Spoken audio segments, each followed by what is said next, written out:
오늘 소개할 이분은 참 이름이 많습니다.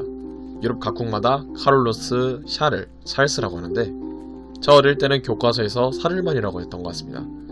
별명으로는 유럽의 아버지, 서로마 제국 멸망 이후 유럽 대부분을 통일한 위대한 군주 카를로스 대제입니다.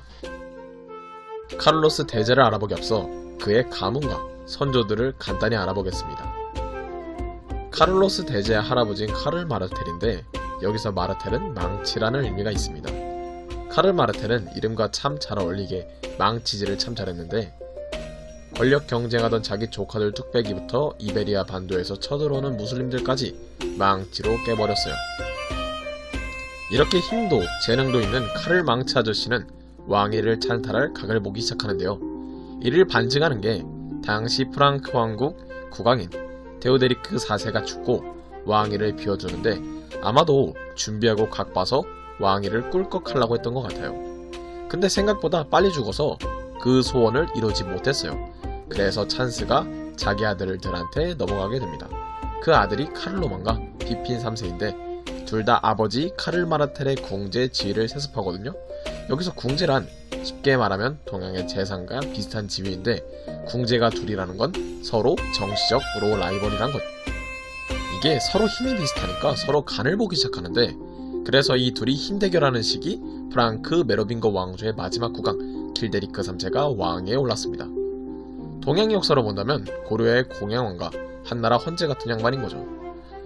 기록에서는 정치의 실무를 느낀 형 카를로만이 수도사로 자유전직했다고 나오지만 개인적인 추론에서는 피핀 3세가 형을 몰아낸 것 같아요. 하여간 피핀 3세는 자기 형인 카를로만과 국왕인 길데리크 3세의 머리를 밀어서 수도원으로 보내버립니다.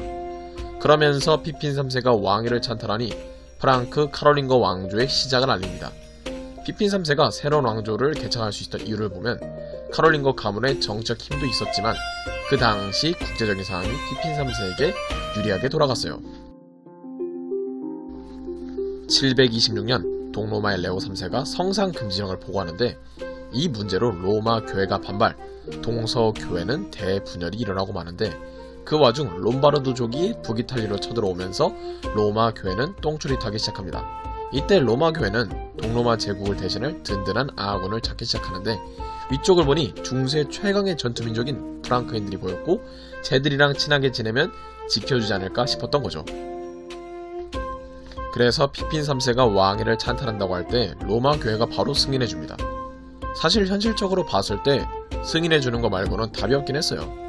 로마 교회가 반대한다고 해서 왕이 돌려줄 것도 아니고 사이좋게 지낼 거 빨리 인정해주고 좋게 가자는 의미가 있었던 거죠. 로마 교회도 손해는 아니었어요. 일단 롬바르드 왕국 견제는 물론이고 754년 피핀 3세가 북이탈리아의 라벤나 지역을 로마 교회에게 헌상하기도 합니다. 피피누스 3세는 751년 카롤링거 왕조를 개창, 768년 죽음을 맞이했습니다. 768년 드디어 오늘의 주인공 카를로스 대제가 왕위에 올랐습니다. 자기 동생인 칼로만이랑 같이요. 그리고 이 시기 왕국 남부 아키텐 지방에서 반란이 일어나는데 카를로스 대제가 왕으로 즉위하고 첫 번째 군사적 운전을 떠나게 된 사건이었죠. 아키텐은 왕국에서 가장 부유한 지방이었습니다.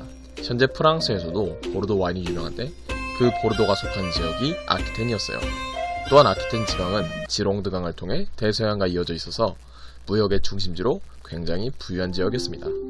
이 아키텐 지방은 카를로스 대제의 아버지 피핀 3세 때 수년간의 군사헌정을 통해 왕국으로 흡수했는데 피핀 3세가 죽으면서 독립을 위해 반란을 일으킨 거죠. 반란이 일어나자 카를로스 대제는 군대를 정비하고 아키텐으로 밀고 내려갑니다. 이제 동생인 칼로만이 와주기만 한다면 반란은 쉽게 정리될 수순이었습니다만 프랑크족의 유구한 전통인 통수로 동생인 칼로만은 군대를 보내지 않았습니다. 힘이 들긴 했지만 카를로스는 반란을 진압합니다. 주동자였던 훗날드는 잡히고 아키텐 지방은 완전히 카를로스 손에 들어오게 된 거죠. 이 사건을 계기로 카를로스와 카를로만 두 형제의 대립은 심각해지는데 두 왕자의 정치적 대립이 커지면서 프랑크 왕국은 내전 태클을 타나 싶었는데 근데 운 좋게 카를로만이 771년 갑자기 돌연사하면서 카를로스는 프랑크 왕국의 단독 군주가 됩니다. 역사에 만약은 없지만 카를로만이 돌연사하지 않고 프랑크 왕국이 분열했다면 유럽 역사는 어떻게 전개되었을지 궁금하네요. 아키텐 반란 이후 단독 왕이 된 카를로스는 서부 유럽의 모든 국가와 부족을 후드려 패고 다닙니다. 그는 770년대 초부터 북이탈리아의 롬바르드족을 정복하고 통치했으며 현재 독일에 거주하는 작센족을 30년에 걸쳐 두들겨 패며 가톨릭으로 개종시켰습니다. 또한 지금의 헝가리 영토 언저리에 살던 아바르족들도 도끼로 머가리 부수며 아바르족이 수세기 동안 모은 금은보를 약탈해오는데 이때 얼마나 많이 털어왔는지 왕국 내 금은의 가치가 3분의 1 토막에 날 정도로 털어옵니다. 47년이 넘는 정복전쟁으로 왕국의 경계는 서북으로는 이베리아 반도와 브리타니아를 제외한 모든 지역, 동으로는 보헤미아와 엘베만까지, 남으로는 로마 이북의 전 지역을 정복했습니다. 800년에는 476년에 멸망한 서로마 제국 황제의 재건까지 차지하며 서부 유럽의 새로운 로마 제국의 부활을 알리기도 합니다. 물론 이베리아 반도 정복 실패나 작센인들의 30년 넘는 반란, 이슬람 노르마니족들의 침략 등 여러가지 군사적 고난도 있었지만 대부분은 잘 극복합니다. 카를로스 대제는 뛰어난 정복자이기도 했지만 국가 통치에도 재능이 있던 왕이었어요. 그는 정복지마다 성직자를 들이고 교회를 건립하면서 강력한 교회 네트워크를 만듭니다. 그리고 그 정보력을 이용하면서 민심을 잡습니다. 또한 전국을 300개의 마커로 나누며 지방 행정관인 카운티를 두었습니다. 카운트는 우리말로 표현하면 완벽한 건 아니지만 대충 백장이라고 대응하면 됩니다. 그리고 마커라는 지명은 아직 남아서 전해오는데 과거 덴마크 사람들을 데인족이라고 했거든요. 그래서 데인족하고의 경계다 해서 덴마크라고 지명이 붙여지기도 했습니다. 하여간 카를로스 대제는 각 주마다 주백 혹은 변경백이라는 지방행정관을 보내면서 지방을 통제합니다. 이 지방 백작들은 치안, 사법, 군사를 관장하면서 지방에서 막강한 힘을 행사했죠. 훗날 이러한 제도는 유럽 봉건제의 성립에 큰 영향을 주기도 했습니다. 카를로스 대제가 유능하더라도 2배나 넓어진 영토, 프랑크족의 미성숙한 관료제와 통치 등용으로는 모든 지방을 중앙에서 통제하는 것은 불가능했습니다. 그래도 제도적으로는 순찰사, 궁전조사관을 파견하면서 감시도 해보고 중성세력도 받습니다. 근데 무엇보다 카를로스 대제 같은 강력한 제왕의 존재가 반란을 억제했죠. 내부 반란이 아예 없던 건 아니지만 카를로스 대제 생전에는 별다른 일이 없게 흘러갑니다. 카를로스 대제는 문화와 예술에도 관심이 많았습니다. 당대 유명한 학자인 알킨이나 아이나르트 등을 초빙해서 궁전학교를 개선하고 라틴어 논리학 등을 가르쳤습니다. 또한 수도원에서 고전작품의 연구와 필사가 활발해지는데 현존하는 중세 필사본 가운데 많은 수가 이 시대의 작품이기도 합니다. 이러한 노력으로 후대의 이 시기를 카롤링거 르네상스라고 부르기도 합니다. 물론 후대의 이탈리아 르네상스에 비한다면 미약하지만 중세라는 어둠 속에서 한 줄기 빛으로 이해한다면 대단한 업적이라고 볼 수 있습니다. 노쇠한 카를로스 대제는 813년 여름 사냥을 즐기던 중 자신의 몸에 이상이 있음을 직감했습니다.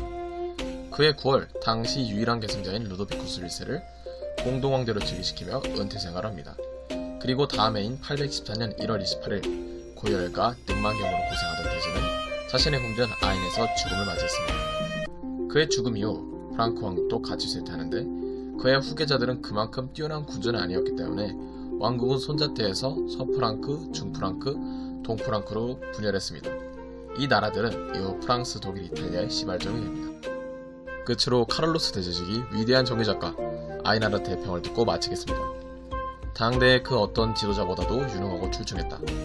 무엇이든 한 번 손댄 일이면 무슨 일이 있어도 끝을 보았으며 궁지에 처해 있어도 절망하지 않고 행운 앞에서도 교만해지지 않았다. 오늘은 카를로스 대제에 대해서 알아보았습니다. 다음에 또 좋은 주제로 찾아뵙겠습니다.